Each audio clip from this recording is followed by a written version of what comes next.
Llevo 48 años viviendo en esta ciudad y creía conocerla. Cada grieta en las paredes de los edificios viejos, cada tubería oxidada en los sótanos del centro histórico, cada mapa desactualizado guardado en las oficinas municipales. Pensaba que no había rincón de esta ciudad que pudiera sorprenderme. Pero cuando las cosas se pusieron mal arriba, cuando empezaron los gritos y el olor a quemado se coló por las rejillas de ventilación, me di cuenta de que no conocía nada. La ciudad tiene secretos enterrados tan profundo que ni siquiera los planos oficiales los registran. Y yo estaba a punto de descubrir el peor de todos. Todo comenzó el martes pasado. Llevaba 3 días sin dormir bien. Desde mi ventana podía ver las columnas de humo alzándose sobre Reforma.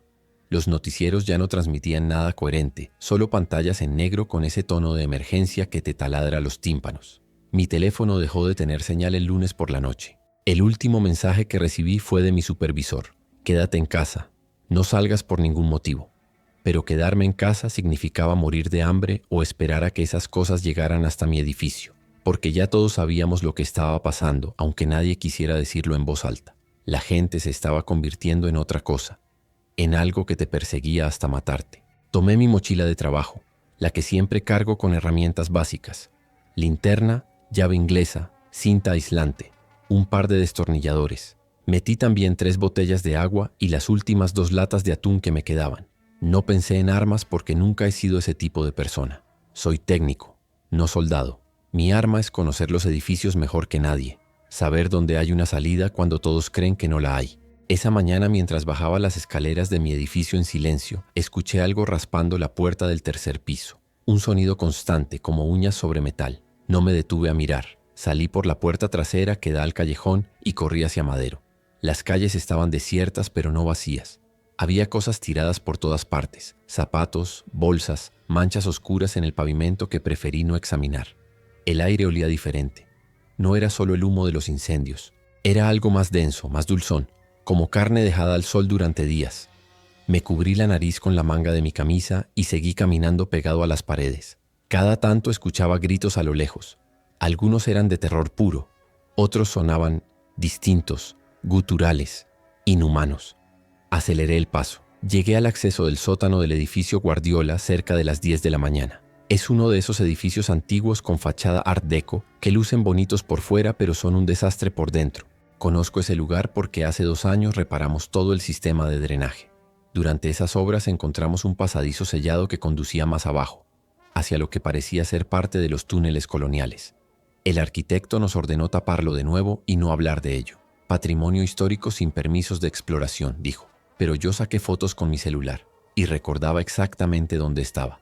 La puerta del sótano estaba entreabierta. Eso me puso nervioso. Nadie debería tener acceso ahí sin las llaves del consorcio. Saqué mi linterna y la encendí antes de entrar. El haz de luz cortó la oscuridad revelando el pasillo de concreto gris que conocía bien. Olía a humedad y a algo más. A miedo, si es que el miedo tiene olor. Avancé despacio apuntando la linterna hacia adelante y verificando cada rincón. Al fondo del pasillo estaba la puerta metálica que llevaba al cuarto de calderas. Y más allá, oculta detrás de un falso muro de tablaroca que nosotros mismos habíamos instalado, estaba la entrada al túnel. Tuve que usar la llave inglesa para forzar los tornillos.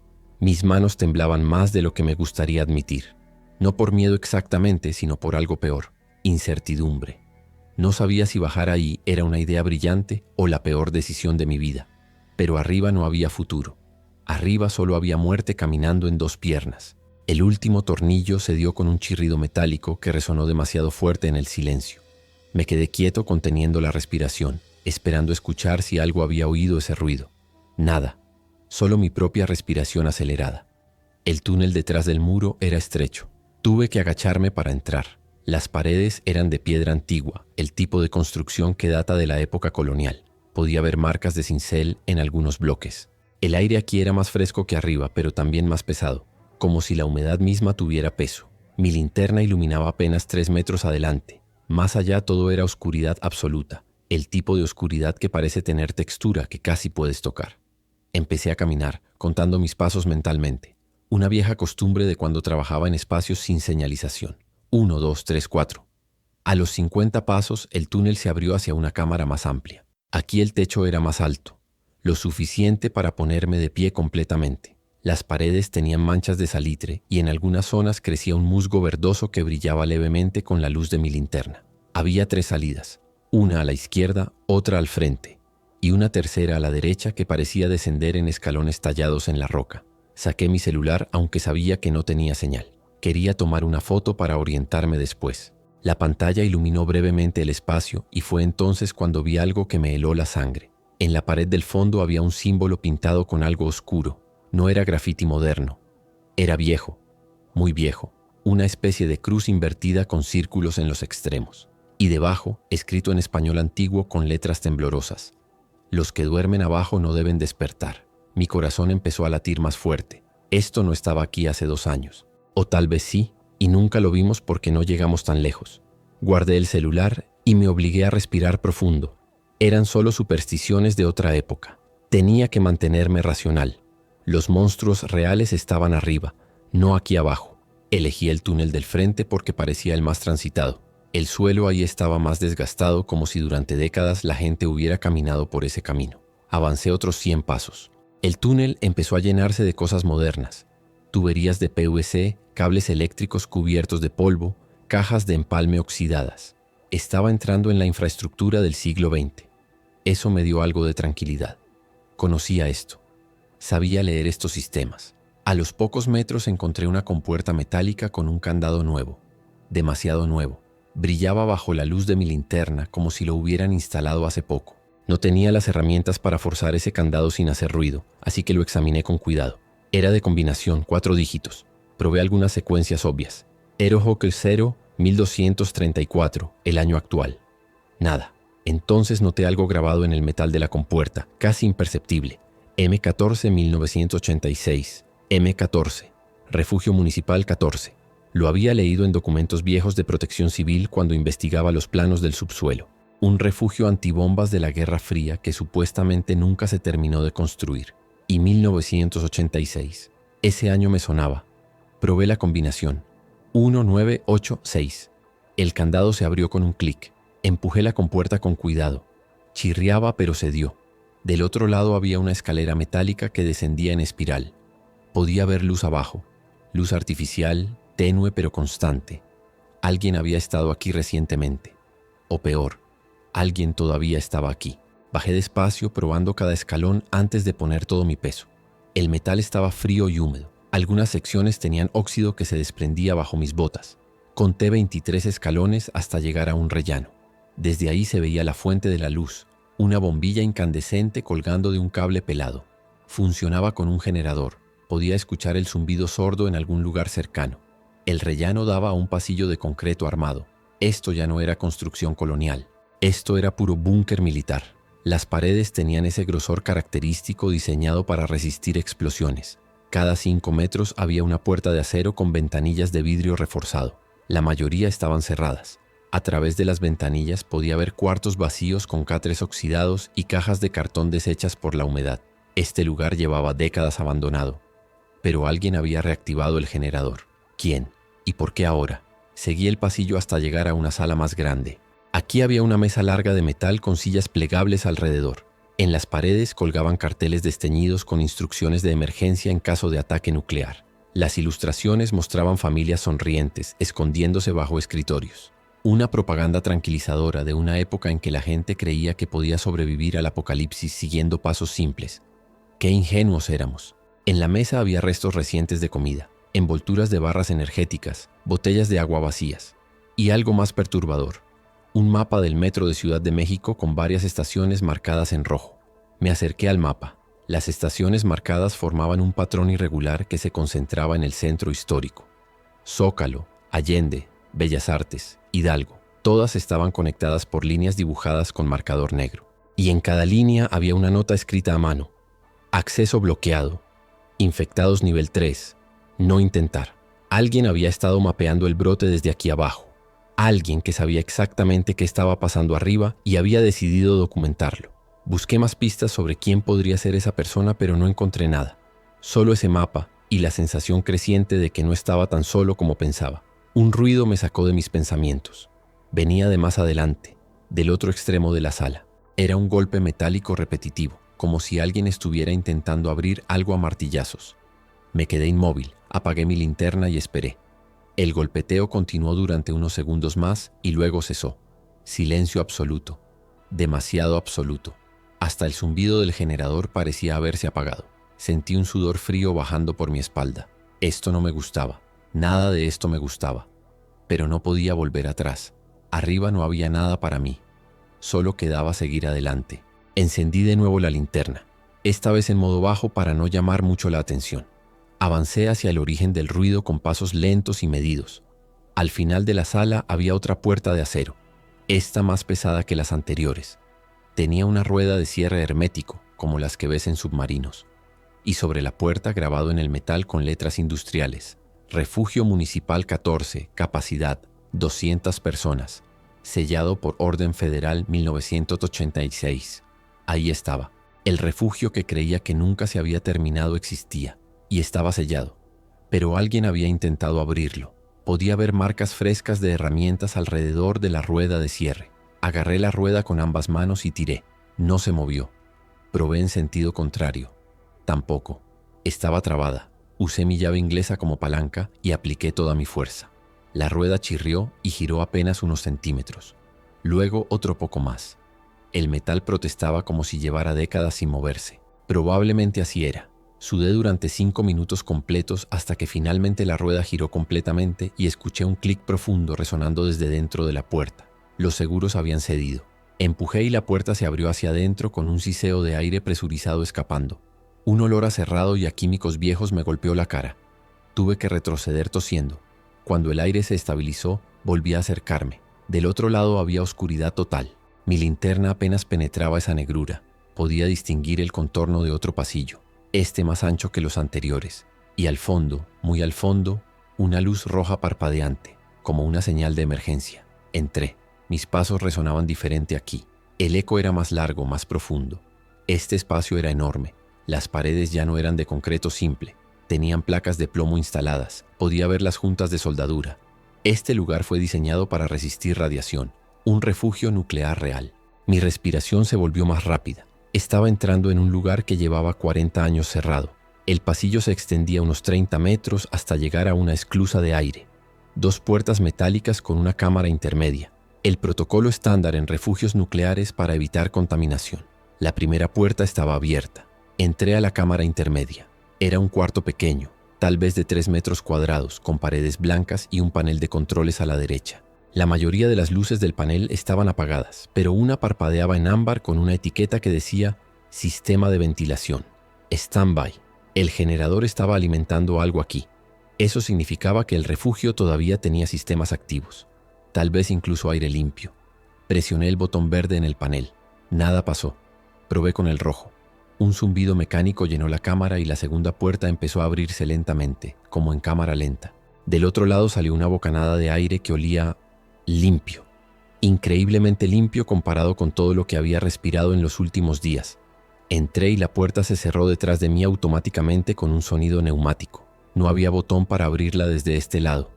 Sentí un pinchazo de pánico en el pecho. Me acababa de encerrar voluntariamente en un refugio sellado del que tal vez no podría salir, pero ya era tarde para arrepentimientos. El refugio propiamente dicho era un espacio abierto del tamaño de un gimnasio escolar. Había literas apiladas en grupos de 4 a lo largo de las paredes. En el centro, mesas largas y sillas. Al fondo, lo que parecían ser baños y duchas. Y en la esquina derecha, una cocina industrial con alacenas metálicas. La luz roja de emergencia venía de un panel en el techo que parpadeaba cada 3 segundos, bañando todo en un resplandor escarlata intermitente. Caminé entre las literas. Algunas tenían mantas dobladas encima, como si alguien las hubiera preparado recientemente. ¿Pero quién? ¿Y cuándo? Llegué hasta las alacenas de la cocina. Las abrí una por una.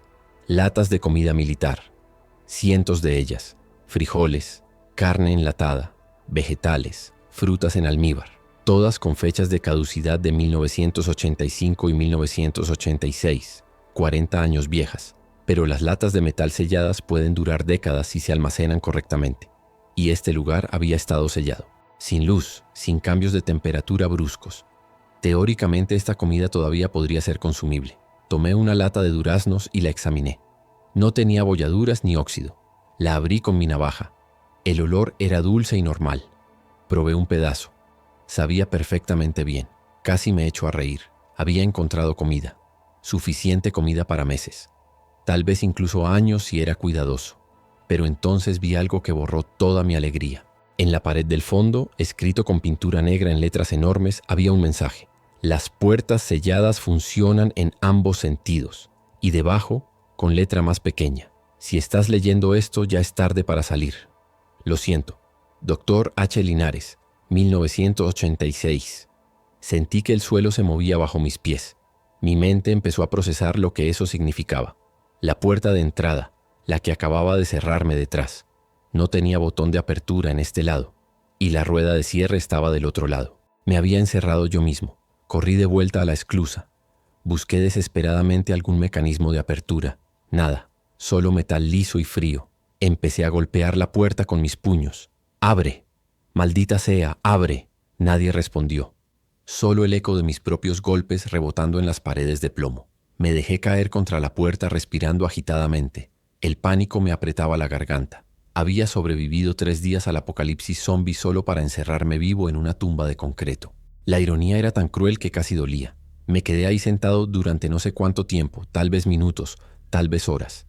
El tiempo pierde significado cuando estás atrapado. Finalmente me obligué a levantarme. El pánico no iba a ayudarme. Necesitaba pensar, explorar. Tenía que haber otra salida. Los refugios siempre tienen salidas de emergencia. Era protocolo. Tenía que haberla. Recorrí cada centímetro del refugio con mi linterna. Revisé las paredes buscando puertas ocultas, moviliteras. Inspeccioné los baños y las duchas. Nada. Solo concreto sólido y placas de plomo. Hasta que llegué a la cocina de nuevo y noté algo que había pasado por alto antes. En el suelo, bajo una de las alacenas, había una trampilla cuadrada con un asa empotrada. La alacena estaba atornillada al suelo, pero los tornillos estaban flojos, como si alguien los hubiera aflojado intencionalmente. Moví la alacena con esfuerzo y quedó expuesta la trampilla completa. Tenía un candado, pero este era viejo y oxidado. Un golpe con mi llave inglesa lo rompió. Levanté la trampilla. Abajo había una escalera vertical que descendía hacia la oscuridad. Y algo más. Un olor. No era el aire limpio del refugio. Era algo podrido, algo orgánico descomponiéndose. Mi estómago se revolvió. No quería bajar ahí. Cada instinto en mi cuerpo me gritaba que cerrara esa trampilla y la olvidara. Pero no tenía opción. Arriba estaba encerrado sin salida. Abajo al menos había un camino, aunque ese camino oliera a muerte. Até mi linterna a mi cinturón para tener las manos libres y empecé a bajar la escalera. Los peldaños estaban resbalosos por la humedad. Bajé con cuidado, peldaño por peldaño, contando. 20, 30, 40. ¿Qué tan profundo era esto? A los 50 peldaños mis pies tocaron suelo firme. Estaba en otro túnel, pero este era diferente, más antiguo. Las paredes eran de piedra irregular, sin mortero moderno. Construcción prehispánica o colonial temprana. Y el olor era insoportable aquí. Tuve que cubrirme la nariz con mi camisa. Saqué mi linterna del cinturón y apunté hacia adelante. El túnel se extendía en línea recta hasta donde alcanzaba la luz, y en el suelo, cada pocos metros, había algo que me hizo retroceder instintivamente. Huesos. Huesos humanos. Algunos todavía tenían jirones de tela adherida. Ropa vieja de décadas atrás. Estas personas habían muerto aquí hace mucho tiempo. ¿Pero cómo? ¿Y por qué? Caminé entre los huesos con cuidado, intentando no pisarlos. Era difícil porque había muchos. Demasiados. Como si decenas de personas hubieran muerto aquí al mismo tiempo. Y entonces vi las marcas en las paredes, arañazos profundos en la piedra, hechos con uñas humanas. Alguien había intentado salir cavando la roca sólida. El pánico debió ser absoluto, insoportable, y mientras caminaba empecé a encontrar objetos personales entre los huesos. Una cartera con identificación de 1986, un reloj de pulso detenido, una pluma con el logo de Protección Civil. Estas personas trabajaban aquí, y algo salió terriblemente mal. Al final del túnel había otra puerta metálica. Esta no tenía rueda de cierre, solo un cartel oxidado que decía: salida de emergencia, nivel metro, no abrir sin autorización. Mi corazón latió más rápido. Una salida, una maldita salida real. Empujé la puerta y se abrió fácilmente. Del otro lado había un espacio que reconocí inmediatamente. Un túnel de metro. Podía ver las vías en el suelo y el andén a unos metros. Pero algo estaba mal. Las luces de emergencia del túnel estaban encendidas, bañando todo en esa luz amarilla enfermiza característica del metro. Y en el andén, de pie completamente inmóviles, había 3 figuras. 3 personas, o lo que alguna vez fueron personas. Tenían la piel cubierta de algo negro. No era suciedad, era más orgánico, como moho o hongo creciendo directamente sobre su carne. Sus ropas estaban hechas jirones y empapadas de algo viscoso. Uno de ellos tenía la mandíbula colgando en un ángulo imposible. Otro había perdido un brazo pero no parecía notarlo. El tercero me estaba mirando, directamente a mí. Sus ojos eran blancos como perlas muertas pero se movían. Seguían mi linterna. Retrocedí lentamente hacia la puerta. No sabía si me habían visto realmente o solo reaccionaban al movimiento de la luz. Pero entonces el tercero abrió la boca y soltó un sonido. No era un grito, era algo peor, un gorjeo húmedo que resonó en el túnel como una llamada. Los otros 2 giraron sus cabezas hacia mí y empezaron a moverse. No corrían, caminaban despacio arrastrando los pies, pero venían directo hacia donde yo estaba. Cerré la puerta de un golpe y busqué algo para trabarla. Había un pestillo en el lado de mi puerta. Lo cerré justo cuando algo pesado golpeó el metal del otro lado. Luego otro golpe y otro. Estaban intentando entrar. Retrocedí por el túnel de huesos, tropezando con los restos de los muertos de hace 40 años. Mi única salida real estaba bloqueada por esas cosas, y el refugio arriba era una trampa. Estaba jodido, completamente jodido. Subí la escalera vertical como si el infierno me persiguiera. Mis manos resbalaban en los peldaños húmedos, pero no me importó. Solo quería alejarme de esa puerta, de esos golpes metálicos que aún resonaban abajo. Llegué al refugio y cerré la trampilla con fuerza, arrastrando la alacena de nuevo sobre ella. No era mucho, pero al menos me daba algo de tiempo. Me senté en el suelo con la espalda contra la pared, jadeando. El aire del refugio, que minutos antes me había parecido limpio, ahora se sentía pesado, opresivo, como si las paredes estuvieran cerrándose lentamente sobre mí. Miré mi reloj. Eran las 2 de la tarde. Habían pasado 4 horas desde que entré al edificio Guardiola. 4 horas que parecían días. Necesitaba calmarme, pensar con claridad.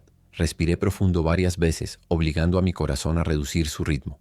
Estaba vivo, tenía comida, tenía agua en algún lado, seguramente el refugio tenía cisternas, y tenía tiempo para encontrar otra salida, porque tenía que haber otra. Los ingenieros de los años 80 no eran estúpidos, no construirían un refugio con una sola vía de escape. Tenía que estar pasando algo por alto. Me levanté y caminé de nuevo hacia el panel de control junto a la esclusa de aire. Lo examiné con más cuidado esta vez. Había botones que antes no había probado. Uno decía comunicaciones. Lo presioné. Una luz verde parpadeó y se escuchó un chasquido de estática. Luego una voz pregrabada, vieja y distorsionada. Sistema de comunicaciones activado. Marque extensión deseada. Una extensión. Esto era una red interna. Tal vez había más refugios conectados. Tal vez alguien más había encontrado otro y estaba intentando comunicarse. Había un teclado numérico bajo el panel. Probé extensión 1, solo estática. Extensión 2, 3, 4, nada. Cuando llegué a la extensión 7, la estática cambió. Se volvió más clara, y entonces escuché algo que me heló la sangre. Respiración. Alguien estaba respirando del otro lado. «¿Hola?», dije. Mi voz sonaba demasiado alta en el silencio del refugio. «¿Hay alguien ahí?». La respiración se detuvo por un segundo. Luego una voz masculina, ronca y cansada. «¿Quién eres? ¿Cómo entraste?». «Me llamo Javier. Soy técnico de mantenimiento. Encontré la entrada por el edificio Guardiola. ¿Dónde estás tú?». Hubo una pausa larga. Podía escuchar ruido de fondo del otro lado. Voces apagadas. Más de una persona. «Estamos en el refugio 12, bajo Bellas Artes. Somos 5. Llevamos aquí desde el lunes». Su voz sonaba desconfiada, pero también desesperada. «¿Cómo está la situación arriba?». No supe qué responder. ¿Qué le dices a alguien que pregunta por el fin del mundo? «Mal, muy mal. La ciudad ya no es segura. Hay cosas arriba. Gente que ya no es gente. Lo sabemos», dijo él. Uno de nosotros era paramédico. Vio cómo empezó en los hospitales. La gente mordía a los doctores y en cuestión de horas ellos también se convertían. Escuché más voces de fondo. Alguien le estaba diciendo algo. «Espera», me dijo. Hubo un momento de silencio. Luego volvió. «¿Dijiste que estás en el refugio 14?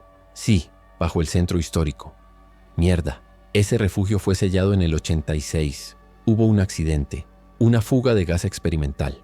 Mataron a todo el personal que estaba probando los sistemas. ¿No viste los huesos? El estómago se me revolvió. Sí, los vi. Hay docenas abajo en el túnel de salida. Ese túnel lleva al metro Zócalo, pero está infestado. Lo comprobamos ayer cuando intentamos movernos entre refugios. Perdimos a uno de los nuestros, una chica, Lucía. Esas cosas la arrastraron. Su voz se quebró levemente. No salgas por ahí. Es una trampa. Ya lo descubrí, dije, sintiendo la amargura en mi propia voz. Y la puerta principal no se abre desde adentro. Estoy atrapado aquí. Silencio del otro lado. Luego, todos estamos atrapados. Los refugios fueron diseñados así, para evitar que la gente entrara en pánico y saliera durante un bombardeo nuclear. Sentí que la poca esperanza que me quedaba se desvanecía. Entonces, ¿qué hacemos? ¿Esperar aquí hasta morirnos? No lo sé, hermano. Nosotros estamos tratando de encontrar los planos originales. Uno de nosotros, Kenny, era militar. Dice que tiene que haber conductos de ventilación grandes, lo suficientemente grandes para que una persona pase. Si encontramos uno, tal vez podamos salir a la superficie sin usar las puertas. Conductos de ventilación. No había pensado en eso. ¿Cuánto tiempo de aire tienen ustedes?, pregunté. El generador dice que quedan 72 horas de ciclo. Después se apaga y tendremos que ventilarlo manualmente. ¿Y tú? Miré el panel. Había un indicador digital que marcaba: sistema de ventilación, 89% capacidad. Tiempo estimado, 96 horas. 96 horas. 4 días. Mejor que nosotros, dijo él. Escucha, voy a darte mi nombre. Me llamo Carlos. Carlos Méndez. Si encuentras algo, alguna salida, comunícate por la extensión 7.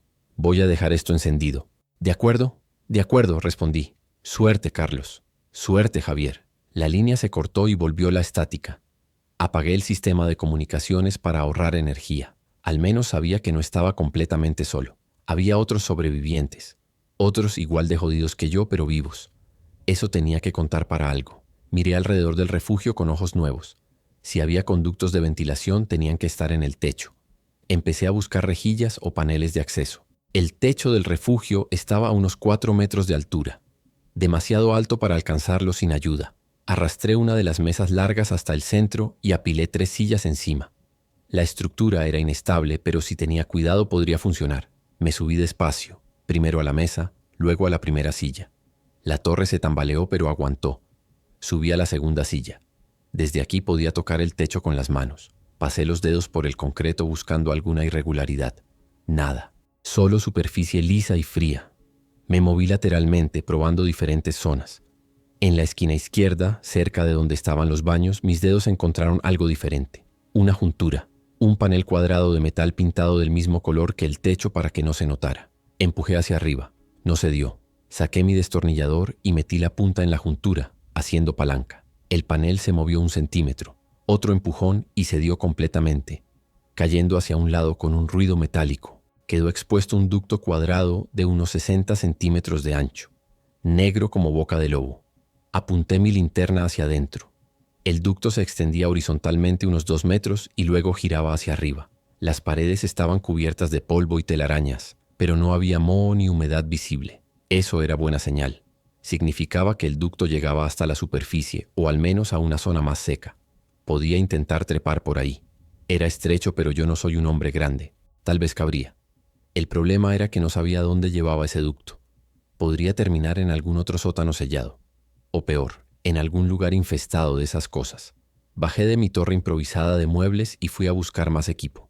Necesitaba una cuerda o algo para asegurarme en caso de que tuviera que trepar verticalmente. Entre las cajas almacenadas en el refugio encontré cable eléctrico en rollos. No era ideal, pero serviría. También encontré guantes de trabajo, una máscara contra polvo y algo inesperado: una pistola de bengalas con 3 cartuchos. Alguien la había dejado aquí como equipo de emergencia. La guardé en mi mochila junto con las herramientas. Volví a subir a mi torre de sillas, esta vez con mejor equipo. Me até el cable eléctrico a la cintura y aseguré el otro extremo a la pata de la mesa. Si me caía, al menos no sería en caída libre. Me puse los guantes y la máscara. Metí la cabeza por la abertura del ducto y empecé a arrastrarme hacia adentro. El espacio era más estrecho de lo que pensaba. Mis hombros rozaban ambas paredes. Tuve que exhalar completamente para poder avanzar. El polvo se levantaba con cada movimiento, llenando el aire de partículas grises que brillaban con la luz de mi linterna. Avancé metro a metro, usando codos y rodillas para impulsarme. El ducto olía a metal viejo y a algo más. Algo orgánico y dulzón que me recordó al olor de las alcantarillas en verano. Traté de no pensar en ello. Después de 2 metros llegué al punto donde el ducto giraba hacia arriba. Aquí había una especie de cámara de conexión donde varios ductos se unían. Podía ponerme en cuclillas, pero no de pie. Apunté la linterna hacia arriba. El ducto vertical subía y subía, perdiéndose en la oscuridad. Tenía que trepar eso. Las paredes del ducto vertical tenían estrías metálicas cada 30 centímetros, diseñadas originalmente para reforzar la estructura, pero perfectas como agarraderas para escalar. Empecé a subir usando las estrías como peldaños improvisados. Era agotador. Mis brazos ardían después de solo unos metros. El cable eléctrico atado a mi cintura colgaba debajo de mí como una cola metálica. Cada tanto me detenía a descansar, presionando la espalda contra una pared y los pies contra la otra para mantener la posición. El sudor me caía por la cara, empañando mis lentes de seguridad. Había subido tal vez 10 metros cuando escuché algo, un ruido que venía de abajo, un rasguño metálico, como si algo estuviera entrando al ducto por donde yo había entrado. Me quedé completamente quieto, conteniendo la respiración. El ruido se repitió, más cerca esta vez, y luego lo escuché, ese gorjeo húmedo, esas cosas. Habían encontrado la entrada. Una de ellas estaba en el ducto, y venía hacia arriba, hacia mí. El pánico me dio una fuerza que no sabía que tenía. Empecé a trepar más rápido, sin importarme el dolor en mis brazos. Abajo podía escuchar el rasguño constante, no tan rápido como yo, pero constante, implacable. Mis manos resbalaban por el sudor. Una de ellas perdió el agarre y casi caigo. Me aferré con la otra mano, los dedos clavándose en la estría metálica hasta que sentí que algo se rajaba. Mi uña probablemente. No me importó. Encontré el agarre de nuevo y seguí subiendo. Después de lo que pareció una eternidad, mi cabeza golpeó algo sólido, el final del ducto. Había una rejilla metálica bloqueando la salida. La empujé con toda mi fuerza. No se movió. Estaba atornillada desde el otro lado. Mierda, mierda, mierda. Saqué mi destornillador con manos temblorosas y busqué los tornillos. Eran 4, uno en cada esquina. Empecé a girarlos frenéticamente. El primero salió. El segundo. Abajo el rasguño era más fuerte. Ya no estaba tan lejos. Tercer tornillo. Cuarto tornillo. La rejilla cedió y la empujé hacia un lado. Salí del ducto como si me expulsaran de un cañón. Rodé sobre un suelo de baldosas frías y me alejé gateando del agujero. Estaba en un cuarto oscuro. Mi linterna había quedado colgando de mi cinturón, así que la alcé para iluminar el espacio. Era un cuarto de mantenimiento. Había estantes con productos de limpieza, escobas, trapeadores. Y algo más, una puerta con una ventanilla de vidrio que daba a un pasillo iluminado por luces de emergencia. Un pasillo que reconocí. Era el nivel de servicios del Palacio de Bellas Artes. Había salido en un lugar completamente diferente de donde había entrado. Detrás de mí, en el ducto, el rasguño seguía sonando. Agarré una de las estanterías pesadas y la volqué sobre la abertura del ducto.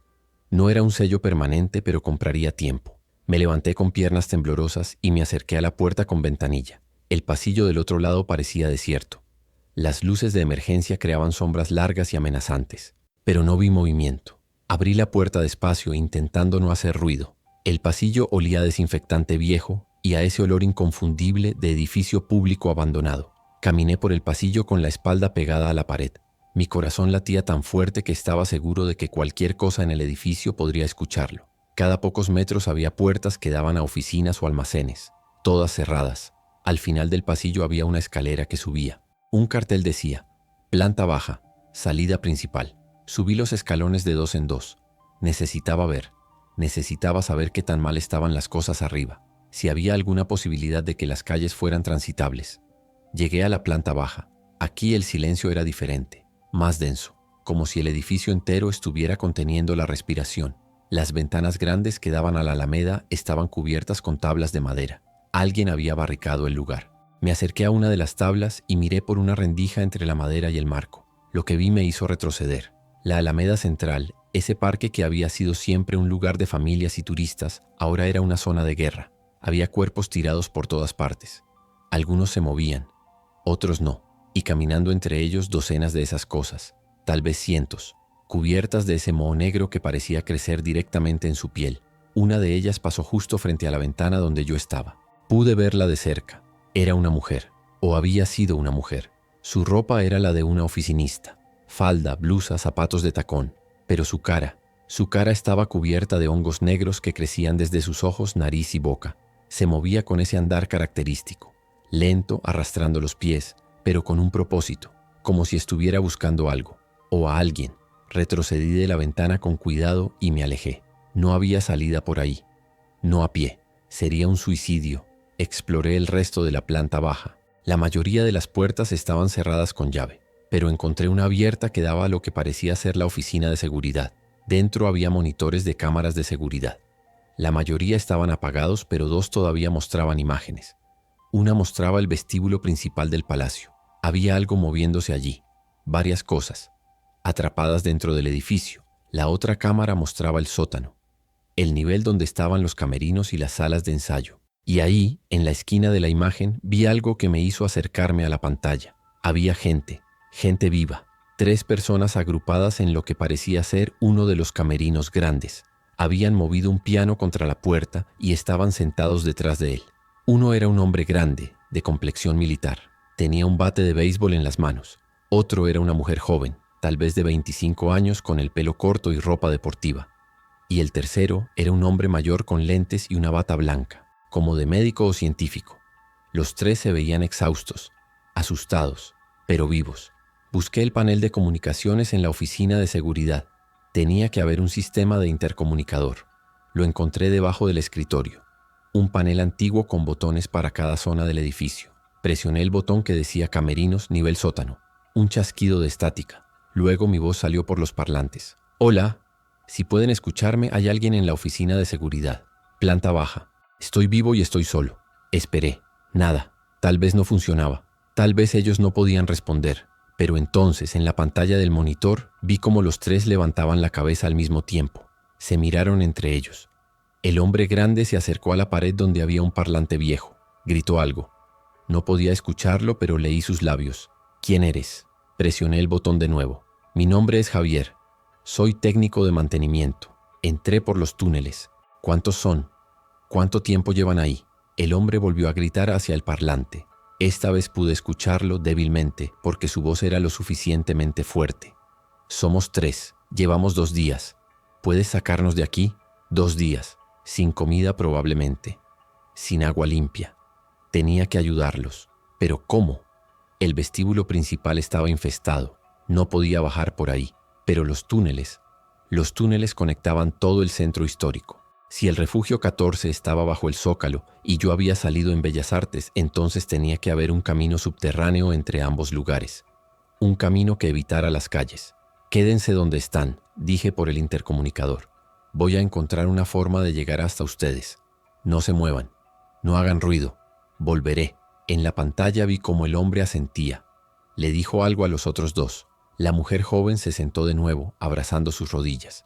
El hombre mayor con la bata blanca miraba fijamente a la cámara, como si pudiera verme a través de ella. Había algo perturbador en su mirada, algo que me hizo sentir incómodo, pero no tenía tiempo para analizar eso. Tenía que moverme. Salí de la oficina de seguridad y volví hacia las escaleras que llevaban al sótano. Si había una conexión subterránea entre los edificios, estaría en los niveles más bajos. Bajé 3 pisos por las escaleras de servicio. El aire se volvía más frío y húmedo con cada nivel. En el tercer sótano encontré lo que buscaba, una puerta metálica con un cartel que decía túneles de servicio, acceso restringido. La puerta tenía un candado, pero era viejo. Un golpe con mi llave inglesa lo rompió. Empujé la puerta y del otro lado había un túnel similar al que había encontrado bajo el edificio Guardiola. Paredes de piedra antigua, cables modernos colgando del techo y ese olor constante a humedad y moho.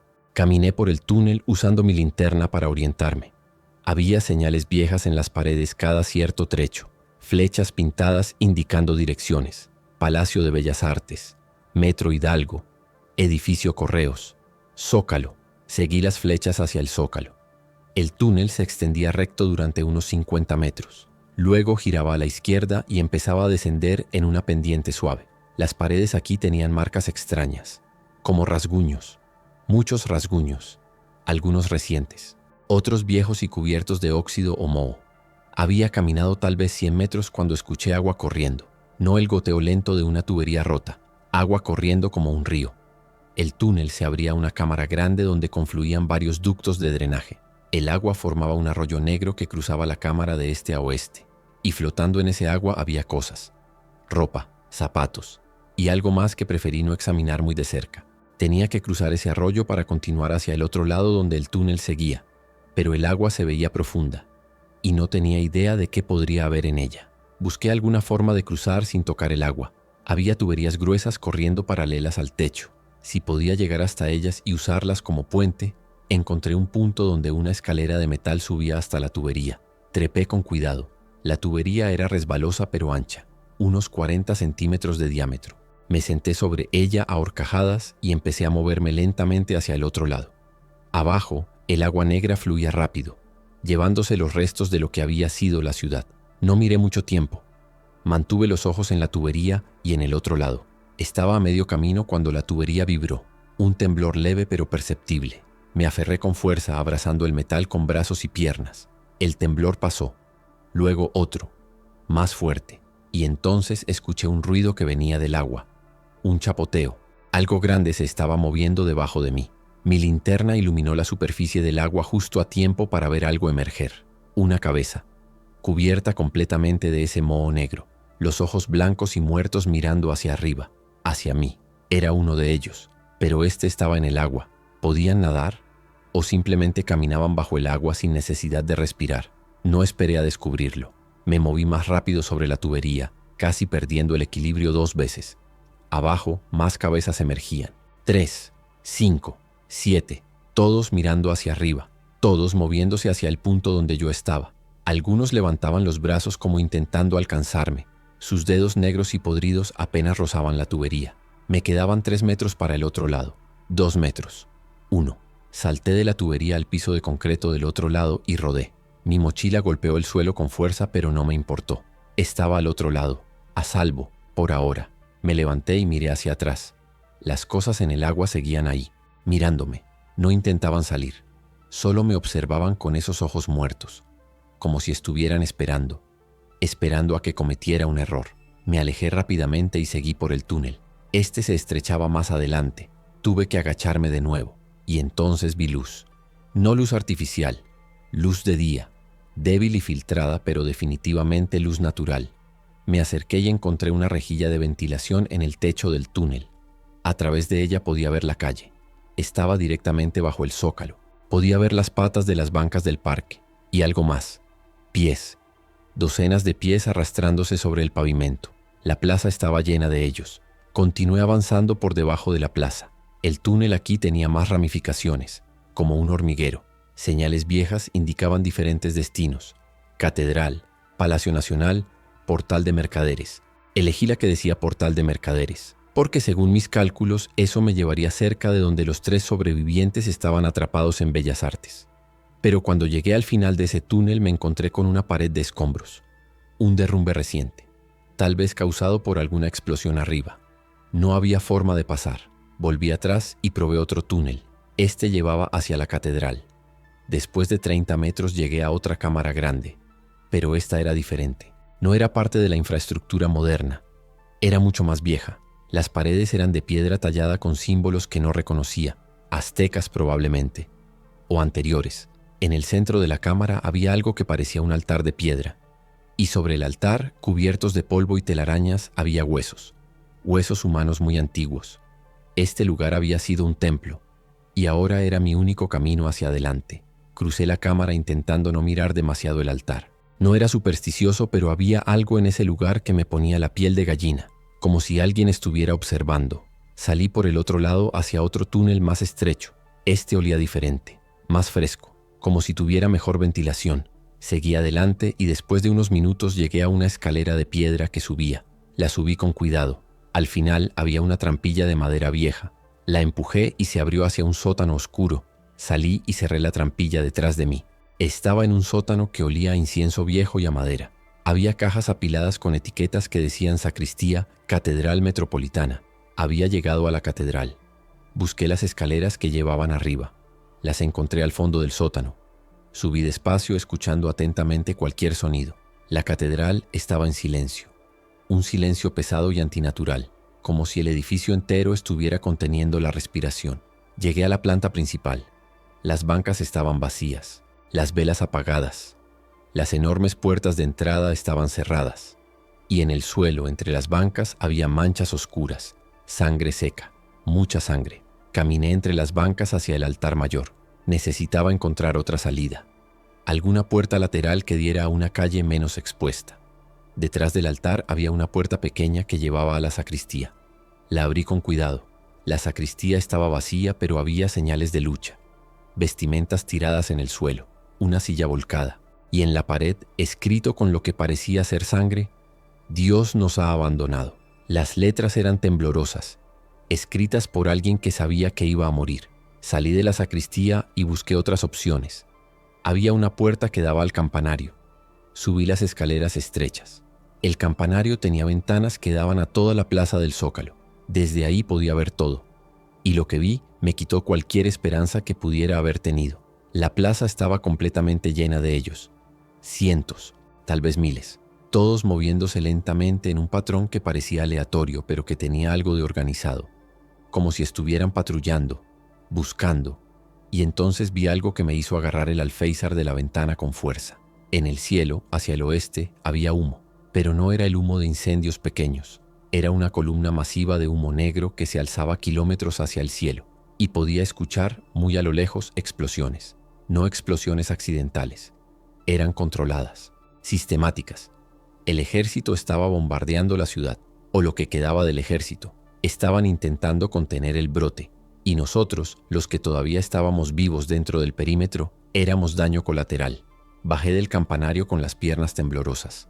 Las explosiones a lo lejos no paraban. Cada pocos minutos escuchaba un estruendo sordo que hacía vibrar las paredes de la catedral. El ejército estaba cerrando el cerco, bombardeando sectores enteros para detener la expansión.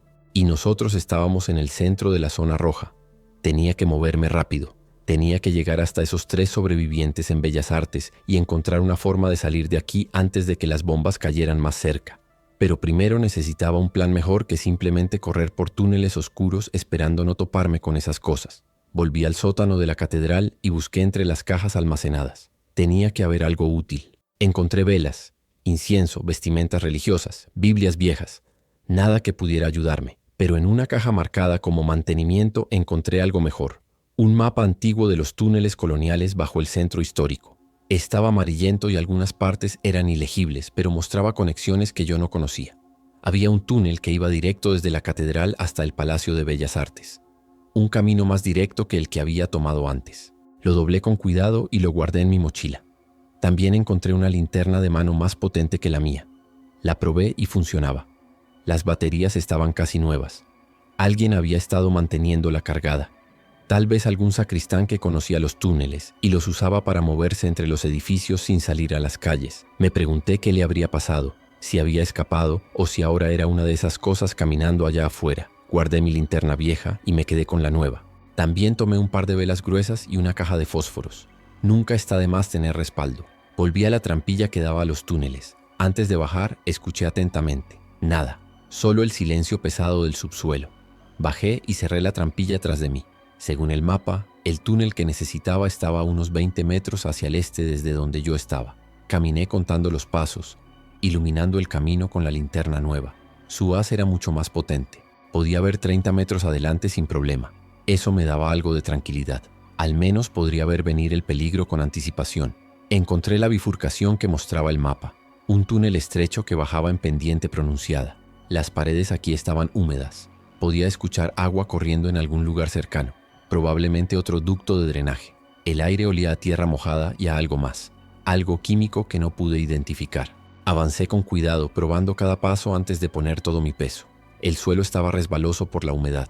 No podía permitirme caer y lesionarme aquí abajo. Nadie vendría a buscarme. Nadie sabría dónde estoy. Después de bajar unos 10 metros, el túnel se niveló y se ensanchó. Aquí había raíles viejos en el suelo. Raíles de tren, pero demasiado estrechos para ser del metro moderno. Estos eran antiguos, de principios del siglo XX tal vez, cuando había tranvías subterráneos para transportar mercancías. Los raíles estaban oxidados y en algunos tramos habían sido arrancados, pero todavía se podía seguir su trayectoria. Caminé siguiendo los raíles. Me llevaban en la dirección correcta según el mapa. A los 100 metros encontré lo que parecía haber sido una estación. una plataforma de concreto elevada con columnas de hierro que sostenían el techo abovedado. Había bancas de madera podrida contra las paredes. Y en una de las columnas alguien había grabado fechas. 1901, 1958. 57 años de operación antes de que sellaran esto y lo olvidaran. Me pregunté cuántas personas habían pasado por aquí sin saber nunca que existía esta red entera debajo de sus pies. La ciudad tenía capas, como una cebolla, y yo estaba en una de las más profundas. Crucé la plataforma y seguí por el túnel del otro lado.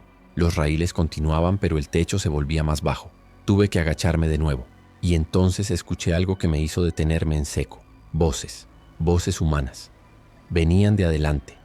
No eran los gorjeos de esas cosas.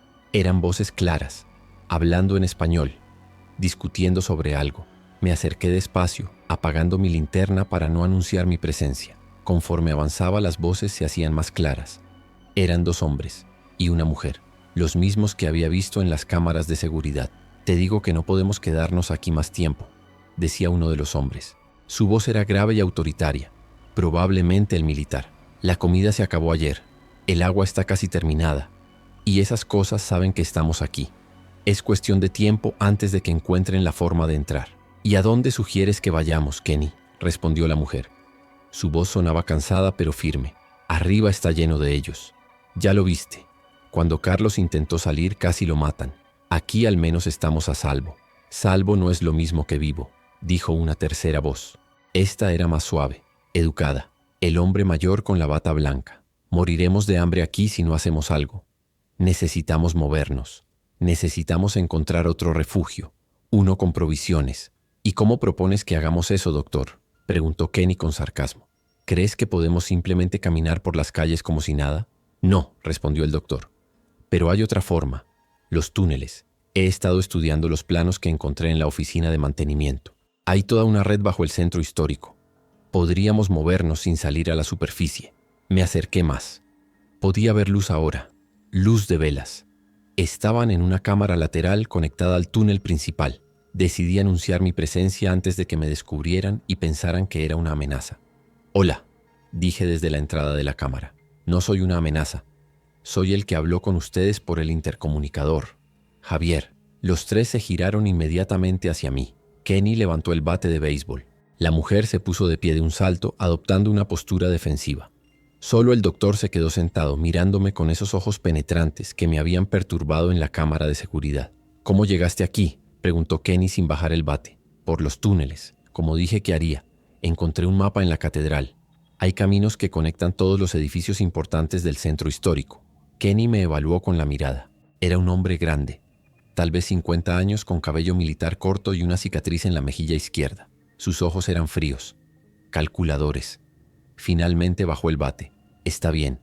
Si querías hacernos daño ya lo habrías hecho. ¿Dijiste que encontraste comida?». «Sí. Hay un refugio bajo el Zócalo. Refugio Municipal 14.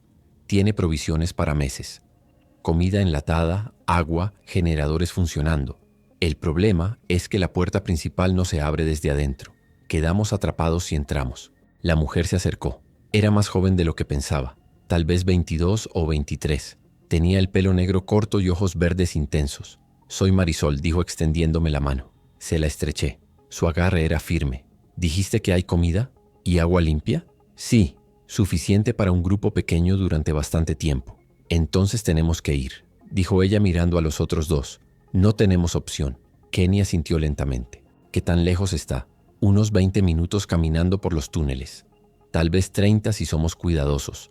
El doctor se levantó finalmente. Era más bajo de lo que parecía en las cámaras. Tal vez 1,65 m, pero había algo en su presencia que lo hacía parecer más grande. «Soy el doctor Horacio Linares», dijo con una voz suave. «Supongo que viste mi nombre en el refugio. Yo trabajé en ese proyecto. En 1986, antes de que lo sellaran». El estómago se me revolvió.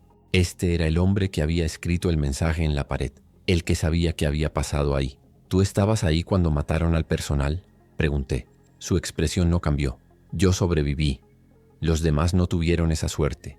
Había una fuga en el sistema de ventilación, un gas experimental que el gobierno estaba probando, algo diseñado para pacificar a la población en caso de disturbios. Pero salió mal, muy mal. La gente empezó a convulsionar, a vomitar sangre. Morían en minutos. Yo logré salir antes de que sellaran todo. ¿Y por qué volviste? Kenny lo miraba con desconfianza, porque sabía que ese refugio todavía existía y que nadie más sabía de él. Cuando todo esto empezó arriba, supe que era el lugar perfecto para esconderse. Había algo en su tono que no me gustaba, algo demasiado calculado. ¿Qué clase de gas era?, pregunté. El doctor me miró directamente a los ojos. El tipo que no debería haberse creado nunca. El tipo que convierte a las personas en otra cosa si se exponen a concentraciones altas durante periodos prolongados. Un silencio pesado cayó sobre la cámara. Marisol fue la primera en hablar. ¿Estás diciendo que lo que está pasando arriba, que esto fue causado por ese gas? El doctor negó con la cabeza. No, esto es diferente. Esto es biológico. Una infección. Pero los principios son similares. Alterar la química cerebral, eliminar la humanidad y dejar solo los instintos base. Kenny lo agarró por el cuello de la bata. Si sabías que ese refugio era peligroso, ¿por qué mierda quieres que vayamos ahí? Porque el gas se degradó hace décadas, respondió el doctor sin inmutarse. Ya no es una amenaza. El refugio es seguro ahora. Tiene comida, agua, aire filtrado. Es nuestro mejor chance de sobrevivir. Kenny lo soltó con disgusto. No confío en ti. No necesitas confiar en mí. Solo necesitas comer y beber y sobrevivir otro día. Tenía razón, aunque me doliera admitirlo. No teníamos muchas opciones. Vámonos, dije. Mientras más tiempo pasemos aquí, más peligroso es. Las explosiones están acercándose. El ejército está bombardeando la zona. Recogieron sus pocas pertenencias. Kenny tenía su bate y una mochila con botellas de agua vacías. Marisol cargaba una bolsa con ropa y lo que parecía ser un botiquín médico. El doctor solo llevaba su bata y un maletín pequeño de cuero.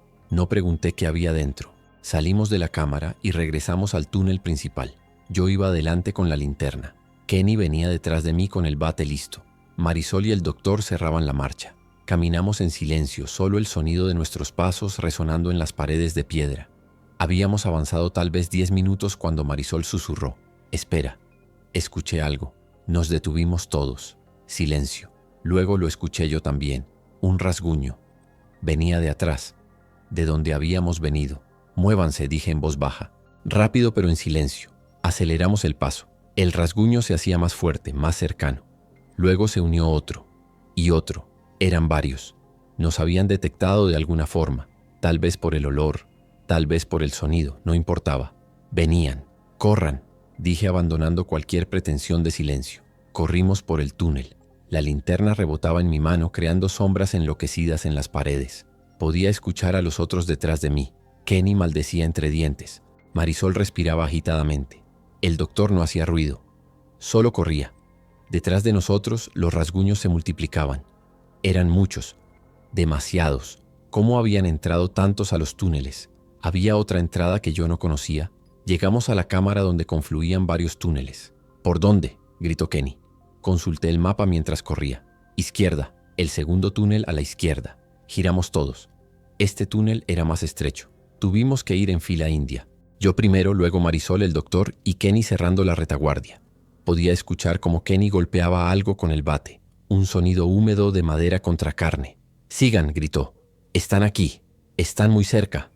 El túnel empezaba a subir en pendiente. Mis piernas ardían, pero no me detuve. Podía ver luz adelante. La luz roja de emergencia del refugio. Estábamos cerca, muy cerca. «Ahí», grité señalando. «La entrada está ahí».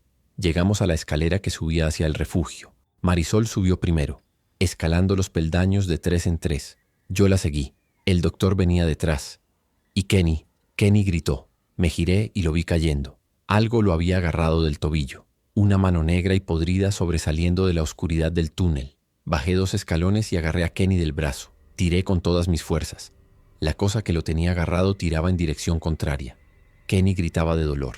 Su pierna se estiraba en un ángulo antinatural. «No lo sueltes», gritaba. «No me dejes».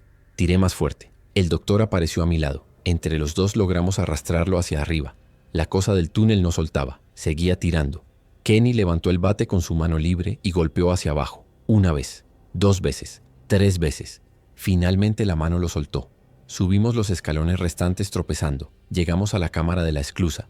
Marisol ya estaba del otro lado intentando cerrar la puerta. «Apúrense», gritaba. Kenny cojeaba pero se movía. Pasamos la primera puerta de la esclusa, luego la segunda. Marisol presionó el botón rojo y las puertas empezaron a cerrarse lentamente. Demasiado lentamente. Podía ver sombras subiendo la escalera. Muchas sombras. «Cierra más rápido, mierda», gritó Kenny golpeando el panel. Pero la puerta tenía su propio ritmo. 10 centímetros. 5, 2. Una mano negra se metió por la rendija. Los dedos se retorcían buscando agarre. Kenny levantó su bate y golpeó la mano con toda su fuerza. Hubo un crujido de huesos quebrándose. La mano se retiró. La puerta finalmente se selló completamente con un siseo neumático. Silencio. Un silencio pesado interrumpido solo por nuestras respiraciones agitadas. Nos dejamos caer al suelo de la esclusa. Kenny revisaba su tobillo. Estaba hinchado pero no sangraba. «Mierda», repetía una y otra vez. «Mierda, mierda, mierda». Marisol se acercó con el botiquín. «Déjame ver». Examinó el tobillo con manos expertas. «Está torcido pero no roto. Necesitas hielo y reposo». El doctor se levantó y presionó el botón que abría la segunda puerta, la que daba al refugio propiamente dicho. La puerta se deslizó revelando el espacio que yo ya conocía. Las literas, las mesas, las alacenas con comida. Marisol y Kenny entraron primero, mirando todo con ojos incrédulos. «Es real», susurró Marisol. «Toda esta comida es real». Fue directo a las alacenas y empezó a sacar latas. Kenny cogió hasta una de las literas y se dejó caer en ella con un gemido de dolor. Yo me quedé en la esclusa con el doctor. Él miraba el panel de control con una expresión que no pude descifrar. «¿Sabías que íbamos a ser perseguidos?», le pregunté en voz baja. Él me miró con esos ojos fríos. Sabía que era una posibilidad. Los túneles no son seguros. Nunca lo fueron. ¿Por qué no lo dijiste? ¿Habrías venido de todos modos? ¿O habrías preferido quedarte arriba esperando a morir? No respondí. Tenía razón de nuevo. No teníamos opciones. Nunca las tuvimos. Entré al refugio y cerré la puerta de la esclusa detrás de mí. El doctor se quedó un momento más mirando el panel. Luego me siguió. Caminó directo hacia el fondo del refugio, donde estaba el mensaje que él mismo había escrito 40 años atrás. Se quedó ahí parado mirando sus propias palabras. «Las puertas selladas funcionan en ambos sentidos». Luego se giró hacia nosotros con una sonrisa pequeña. «Bienvenidos a su nuevo hogar», dijo. «Espero que les guste, porque no van a poder salir por un buen tiempo». Kenny levantó la cabeza de la litera. «¿Qué mierda significa eso?». El doctor sacó algo de su maletín de cuero. Una radio pequeña. La encendió. Estática. Luego una voz distorsionada. «Bombardeo continúa en el sector central. Todas las salidas han sido selladas. Cualquiera dentro del perímetro es considerado infectado. Repetir. No hay evacuación posible». Marisol dejó caer la lata que estaba sosteniendo. «No», susurró. «No, no, no». El doctor apagó la radio. «El ejército selló el centro histórico. Lo están bombardeando sistemáticamente para contener el brote. Nadie entra, nadie sale. Somos parte del sector de cuarentena». Kenny se levantó de la litera ignorando el dolor en su tobillo. Agarró al doctor por la bata de nuevo. «¿Sabías esto? ¿Sabías que estaban sellando la zona?». Lo sospechaba. Es el protocolo estándar para contenciones biológicas de este nivel. «Hijo de puta». Kenny lo empujó contra la pared. «Nos trajiste aquí sabiendo que estaríamos atrapados. Los traje aquí sabiendo que era su única chance de sobrevivir más de 2 días. Arriba están muriendo. Aquí al menos tienen comida, agua, aire limpio. ¿No es mejor eso que morir de hambre o ser devorado por esas cosas?». Kenny levantó el puño, pero Marisol lo detuvo. «No. Necesitamos pensar. Necesitamos encontrar otra salida». Se giró hacia mí. «Dijiste que había conductos de ventilación. ¿Todavía funcionan?». Fui hasta el panel de control y lo revisé. El indicador decía: «Sistema de ventilación, 84% capacidad, tiempo estimado, 87 horas». Había bajado desde la última vez que lo vi. «Tenemos 3 días y medio de aire». Después, dejé la frase sin terminar. Todos sabíamos qué pasaba después. «Entonces tenemos 3 días para encontrar una salida», dijo Marisol con determinación. «O para encontrar la forma de reactivar el sistema manualmente». Kenny se dejó caer de nuevo en la litera. «Estamos jodidos, completamente jodidos». El doctor caminó hacia las alacenas y sacó una lata de duraznos. La abrió con calma y empezó a comer directamente de la lata. «Sugiero que coman algo y descansen. Van a necesitar energía para lo que viene». «¿Y qué viene?», pregunté. Él me miró mientras masticaba un pedazo de durazno. «Sobrevivir. Eso es lo único que viene. Sobrevivir un día más, luego otro, hasta que se nos acabe el aire o hasta que encontremos una salida. Lo que pase primero». Se sentó en una de las sillas junto a la mesa y siguió comiendo como si nada, como si no acabara de confirmar que estábamos atrapados en una tumba de concreto esperando morir asfixiados. Miré a los otros dos. Kenny tenía la cara entre las manos. Marisol miraba el techo con los ojos brillantes, tal vez de lágrimas, tal vez de rabia. Yo sentía un vacío en el estómago que no tenía nada que ver con el hambre. Era algo más profundo, más frío. Era la comprensión completa de que habíamos sobrevivido al apocalipsis zombie solo para terminar atrapados bajo tierra sin salida. La ironía era tan cruel que casi me hizo reír, pero no lo hice, porque no había nada gracioso en esto, nada en absoluto. Fui hacia las alacenas y saqué una lata de frijoles. La abrí con mi navaja y comí mecánicamente. No tenía sabor, o tal vez había perdido la capacidad de saborear cualquier cosa. Solo comía porque mi cuerpo lo necesitaba, porque dejar de comer era rendirse, y todavía no estaba listo para eso. Todavía había una parte de mí que creía que encontraríamos una salida, que esto no podía terminar así. Tenía que haber otra forma. Tenía que haberla. Pero mientras comía y miraba las paredes de plomo del refugio, una parte de mí sabía la verdad. Estábamos en un sarcófago. Un sarcófago de concreto y metal diseñado para mantener cosas fuera, o para mantener cosas dentro. Y nosotros estábamos del lado equivocado de esas puertas selladas. El doctor tenía razón. Las puertas funcionaban en ambos sentidos. Y nosotros acabábamos de encerrarnos en nuestra propia tumba. Pasamos la primera hora en silencio, cada uno procesando a su manera lo que acababa de pasar. Kenny se quedó en la litera con el tobillo elevado sobre una almohada improvisada. Marisol caminaba de un lado a otro del refugio, revisando cada rincón, cada pared, cada posible salida. El doctor se sentó en una esquina con su maletín sobre las piernas, escribiendo algo en una libreta vieja. Yo me quedé junto al panel de control, estudiando cada botón, cada indicador, intentando entender cómo funcionaba este lugar. Tenía que haber algo que se nos estaba escapando, algún detalle que nos diera una ventaja. El panel tenía más controles de los que había notado inicialmente. Además del sistema de ventilación y las comunicaciones, había indicadores para el suministro de agua, los generadores de respaldo y algo etiquetado como sistema de purga de emergencia. Presioné el botón de información junto a ese último. Una pantalla pequeña se iluminó con texto verde fosforescente. Sistema de purga de emergencia, diseñado para expulsar contaminantes químicos o biológicos del refugio mediante presurización inversa. Advertencia. Uso solo en caso de contaminación confirmada. El proceso es irreversible y agotará las reservas de aire en 6 horas. 6 horas. Si activábamos eso por error, nos mataríamos nosotros mismos más rápido que esperando a que el aire se agotara naturalmente. Decidí no mencionar ese botón a los demás.